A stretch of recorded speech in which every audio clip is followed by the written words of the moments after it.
Hi, isa ka ba sa mga taong health conscious? Or shall we say, mga taong binabantayan ang kanilang kalusugan? Mga taong sobrang alerto pagdating sa usaping diet? Mga taong binabantayan ang kinakain upang mapanatili ang magandang kutis, hugis ng katawan, malayo sa sakit, malakas, at takot tumanda ng maaga? In other words, pampahaba ng buhay?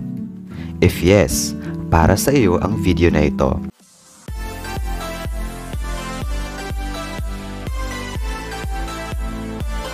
Alamin at pag-usapan natin ang iba't ibang pagkain na makakatulong sa ating katawan, lalo na sa mga taong magpapaganda ng katawan, mga taong gustong humaba ang buhay at malayo sa sakit. Malay mo, nasa paligid mo lang pala ang iba sa mga ito. Imbis bumili ng mahal na produkto ay mamitas ka na lang sa bakuran or sa paso mo. Una, mga pagkaing mayaman sa protein or protina. Ang protein ay mahalaga sa ating katawan dahil ito ang responsable sa pagbibuild ng magandang kalusugan at pangangatawan. Sa mga hindi pa nakakaalam, ang protina ay tumutulong upang ayusin ang mga nasirang tissue sa ating mga muscles. Proteins are the building blocks of life. Every cell in the human body contains protein. The basic structures of protein is a chain of amino acids. We need protein in our diet to help your body repair cells and make new ones. These top proteins-rich foods are: una, egg or itlog. Mas madaling mahanap dahil mas marami sa paligid o pamilihan. Affordable, tumatagal, madaling lutuin at madaling kainin. Next, broccoli. Medyo pricey pero masarap at mayaman sa nutrients. Number 1 dito ay protein at marami pang iba. Huling bili ko nga dito ay nasa 400 plus ang 1 kilo. Kaya naisip ko na magtanim sa paso upang makatipid at isa na rin sa aking stress reliever. Broccoli is high in many nutrients including fiber, vitamin C, vitamin K, iron, and potassium. This green veggie can be enjoyed both raw or hilaw, kahit steam lang, or lutuin, pansahog, or igisa ay masarap na siya. Next is oats, or familiar sa atin sa mga tindahan na Quaker Oats. Imagine 100 grams of oats provide around 389 calories of energy. Oats are rich in essential nutrients and minerals like thiamine, zinc, magnesium, iron, manganese, phosphorus, and selenium. A bowl of oatmeal provides a substantial part of the body's daily requirement of fiber, essential fatty acids, vitamin A, and protein. Next, salmon. Salmon is rich in omega-3 fatty acids, great source of protein, high in B vitamins, good source of potassium, loaded with selenium, contains astaxanthin, may reduce the risk of heart disease, may benefit weight management. Kahit nga ako sa umaga, ang tinitake ko lang is yung tinatawag na esculin or shark oil, gawa sa shark liver. Next is chicken breast. This type of poultry is an excellent source of lean protein. Chicken is also a good source of vitamin B, vitamin D, calcium, iron, zinc, and trace amounts of vitamin A and vitamin C. Green peas or peas. Peas are a good source of vitamin C and E, zinc, and other antioxidant that strengthen our immune system. Nagpapalakas ng immune system natin.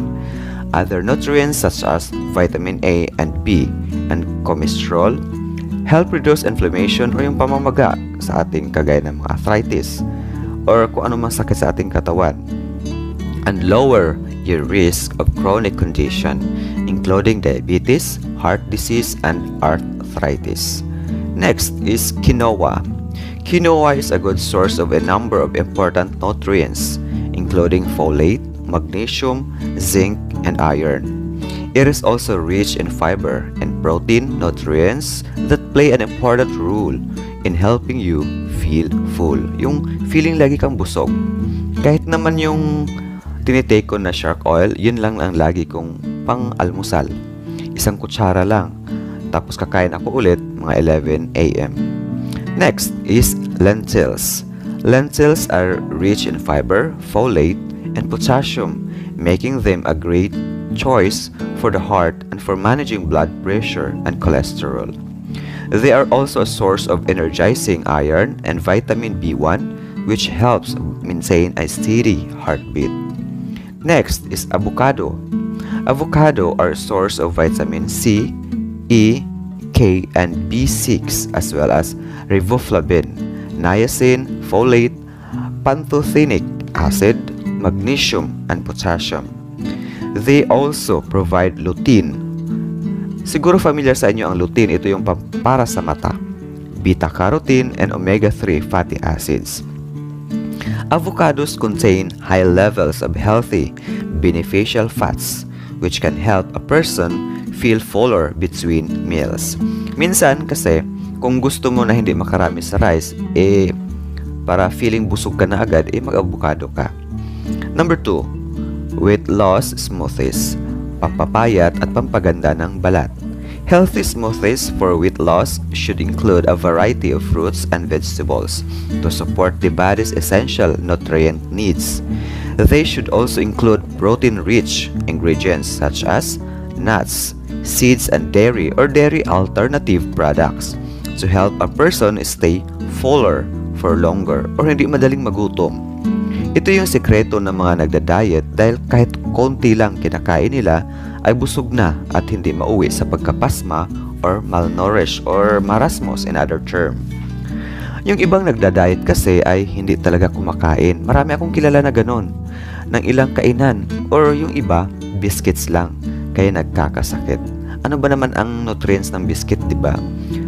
Imbis na ganun ang gawin mo ay kumain ka na lang ng mga pagkain na nakakatulong sa tamang diet. Mas maganda nga kung pinaghalong iba't ibang fruit shake, para all-in-one. Kagaya ng orange, grapefruit, banana, lemon, and yogurt. Ako kasi hindi ako mahilig sa yogurt kasi di ko type ang lasa, kaya hanggang banana na lang ako. Pwede rin pagsamahin ang raspberry, strawberry, watermelon, lime juice, and almond milk. Ang pangatlong grupo naman ay banana, peach, peanut butter, cinnamon, at cocoa milk. And the last group na pwede shake ng sama-sama ay kiwi, spinach, pinya, orange, and chia seed. Maaaring sa umpisa ay di mo magustuhan, lalo na kung hindi ka kasanay sa shake. Pero habang tumatagal ay masasanay ka rin, lalo na kung isipin mo na para sa ikabubuti ng iyong kalusugan. Kahit naman ako nung una, ako nga minsan ginagawa ko, pinagsamang apple, celery, lemon. At dahil nga hindi ko gusto ang lasa ng lemon at celery, ang ginagawa ko ay biglang lagok at hindi ko inaamoy. Number 3, anti-cancer na pagkain.